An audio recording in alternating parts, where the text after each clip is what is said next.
Good morning students. जैसे last class में मैंने कुछ आप लोगों को बताया था कि मोहर सर्कल कैसे बनाते हैं, लेकिन ये जो मोहर, जैसे मान लीजिए ये मैंने मोहर सर्कल बना दिया, ये इस मोहर सर्कल में सिर्फ सिग्मा एक्स की वैल्यू है एंड सिग्मा वाई का वैल्यू है, लेकिन शियर स्ट्रेस की वैल्यू अवेलेबल नहीं है, मतलब बाइक्सियल स्ट्रेसेस प्रेजेंट है। और जो ऑब्लिक प्लेन है वो थीटा डिग्री में है, क्योंकि यहाँ पे 2 थीटा है, मतलब हाफ होते हैं इसका, तो थीटा डिग्री में ऑब्लिक प्लेन प्रेजेंट है। तो उसमें मैं नॉर्मल स्ट्रेसेस फाइंड आउट करूँगा और शियर स्ट्रेसेस फाइंड आउट करूँगा ऑब्लिक प्लेन में। लेकिन यहाँ पे जैसे ओसी वैल्यू कैसे निकालते हैं, मैंने ये ऑलरेडी आप लोगों को बता दिया। ओसी इज इक्वल टू जो सेंटर से डिस्टेंस क्या हो गया, प्लस करेंगे sigma x plus sigma Y by 2 करेंगे।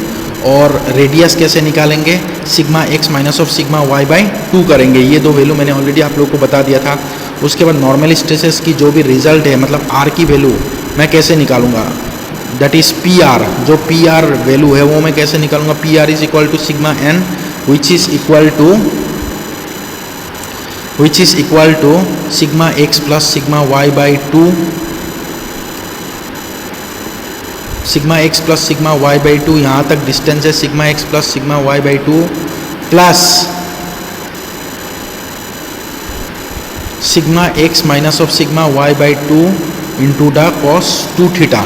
ये हो गया यहाँ से लेके यहाँ तक distance. It means it is the P R distance, और we can say this distance as sigma N. उसके बाद मुझे फाइंड आउट करना है टाउ वैल्यू या क्यू पी या P Q distance. P Q is equal to tau which is equal to D, which is equal to क्या होगा, देखिए ये एक ट्राइंगल है, ये ट्राइंगल में अगर ये पता है एंगल, तो अगर मुझे ये फाइंड आउट करना है तो फाइंड आउट हम लोग कैसे करेंगे, C R is equal to, ये अगर सी पी वैल्यू है then it will be resolve करेंगे अगर एक्स एंड वाई डायरेक्शन में, तो क्या होगा C P cos theta x direction में और वाई डायरेक्शन में सी पी साइन थीटा। तो C P sine 2 theta angle है, तो 2 theta C P sine 2 theta which is equal to sigma x minus of sigma Y by 2 into the sine 2 theta. क्योंकि C P का मतलब क्या है, C P का मतलब है radius, radius is equal to sigma x minus of sigma Y by 2 into the sine 2 theta. तो finally इस तरीके से फॉर्मूला मोहर सर्कल भी है, और मोहर सर्कल के डायग्राम आप लोगों को अगर एग्जैक्ट निकालना है तो by the help of this all formulas of जो भी फॉर्मूलाज है एलिमेंट, जो भी हम लोग क्यूबॉइडल एलिमेंट बनाते थे उसका जो भी फॉर्मूलाज है ये भी हम लोग यूज़ कर सकते हैं।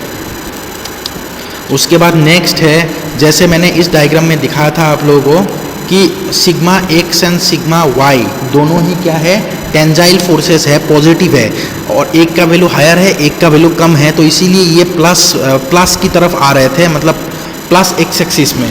लेकिन अगर मान लीजिए सिग्मा एक्स पॉजिटिव है एंड सिग्मा वाई निगेटिव है, मतलब कंप्रेसिव है, एक टेंजाइल है, तो हम लोग मोहर सर्कल को कैसे बनाएंगे।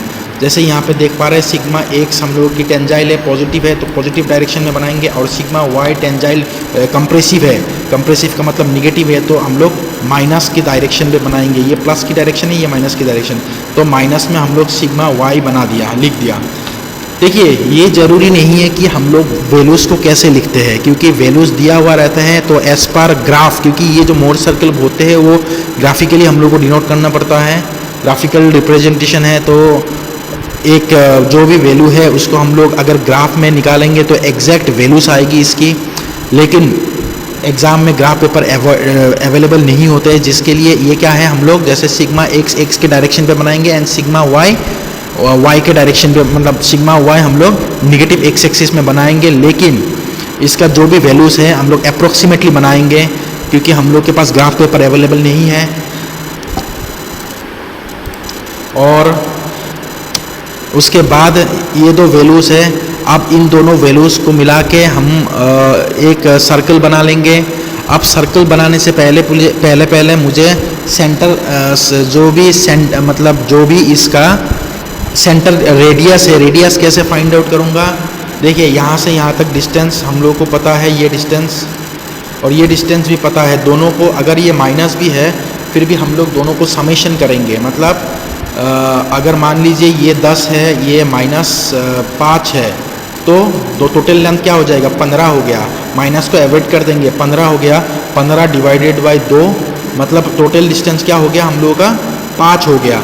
सो यहाँ से मतलब हम लोग का जो रेडियस है नहीं 15 टोटल डिस्टेंस हो गया 15/2 7.5 7.5। तो ये डिस्टेंस हो गया आप लोगों का 7.5 एज वेल एस ये डिस्टेंस भी हो गया 7.5। साथ में ये जो लाइन है ये भी डिस्टेंस हो गया आपका 7.5 and 7.5 is the radius of the Mohr circle. लेकिन अगर मान लीजिए जैसे OC डिस्टेंस मुझे फाइंड आउट करना है तो OC डिस्टेंस मैं कैसे फाइंड आउट करूँगा? OC डिस्टेंस फाइंड आउट करने के लिए जैसे यहाँ पे मेरे पास अवेलेबल है, देखिए यहाँ से यहाँ तक मेरे पास OC डिस्टेंस निकालने के लिए जैसे आप लोगों को मैंने फॉर्मूला दिया था, क्या करेंगे? OC डिस्टेंस को निकालने के लिए दोनों को सम करेंगे। अगर एक 10 है और अगर -5 है, दोनों की समेशन क्या हो गया? दोनों की समेशन हो गया +5 डिवाइडेड बाई 2 करेंगे तो क्या हो जाएगा? 2.5। So this distance is equal to the 2.5। This distance is equal to 2.5। तो इस तरीके से मैं OC निकालूंगा।